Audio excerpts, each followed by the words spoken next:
Albert Einstein was a Jew, and he supported the new movement of Zionism. Now, before you judge it, let's have a look.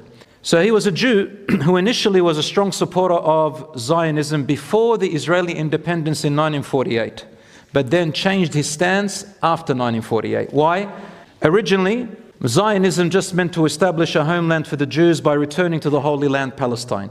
But after 1948, it took on a totally different meaning till this day, the establishment of a Jewish state. That's not what Zionism originally meant. And Zion is another name for Jerusalem, as I said, and Mount Zion is the Temple Mount. Muslims call it Masjid al-Aqsa. And there are several types of Zionism. There's political Zionism, there's cultural Zionism, religious Zionism, labor Zionism, revisionist Zionism, and even Christian Zionism, all of them. And Einstein had interpreted pre-1948 of Zionism in the spirit of the Hebrew prophets, who advocated for love between people and piety towards God, a Hebrew word called chesed. This is a guy who is actually from them, who knows the scripture of the Hebrew Bible, and said, should we be unable to find a way to honest cooperation and honest pacts with the Arabs, then we have learnt absolutely nothing from our 2,000 years of suffering and will deserve our fate. To the Zionist leader, Weizmann, in 1929. And by 1948, that same year, in a speech given to the National Labour Committee for Palestine in New York City, he explained his fear of what a Zionist state would mean for the Jewish soul after seeing what it had become, as if feeling betrayed of what he believed. He said, apart from the practical consideration, my awareness of the essential nature of Judaism resists the idea of a Jewish state with borders, an army, and a measure of temporal power, no matter how modest.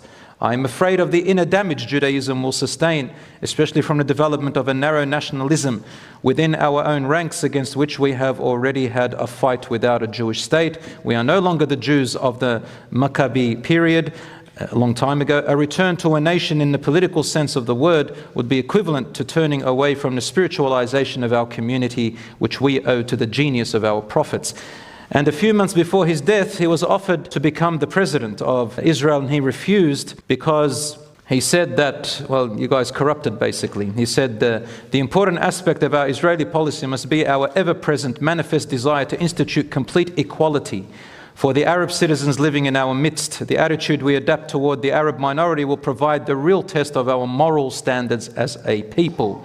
The first ever murder and attack on the Palestinians happened in what they called the Deir Yassin massacre of April 1948, just after the Israeli state was established. And the Deir Yassin massacre was the first of a number of incidents in which Jewish fighters were involved in killing civilians in the War of Independence, and after it was over. You should read about it.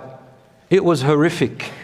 And Einstein said about the Deir Yassin massacre, he said, it is inconceivable that those who oppose fascism, meaning the people who were behind it, they said, oh, fascism is wrong. He said, those who oppose fascism throughout the world, if correctly informed as to, his name was Mr. Begin, who led an extremist Zionist movement, Begin's political record and perspectives could add their names and support to the movement he presents. He does not want to present them. Einstein doesn't want to stand with them. Till today, brothers and sisters, the massacres, the illegal settlements and occupations, what many analysts have called ethnic cleansing, apartheid, and now in Gaza for 16 years straight, an illegal blockade, and something they are doing to Gaza and the West Bank and other places. And we have heard of incidents and people from inside of Israel, and some writings from even their politicians, numerous ones of them before they got deleted, saying that we should kill their children because their children are going to grow up to become a threat to us. May Allah subhanahu wa ta'ala stop the plans and the plots of the makirin, of the evil ones.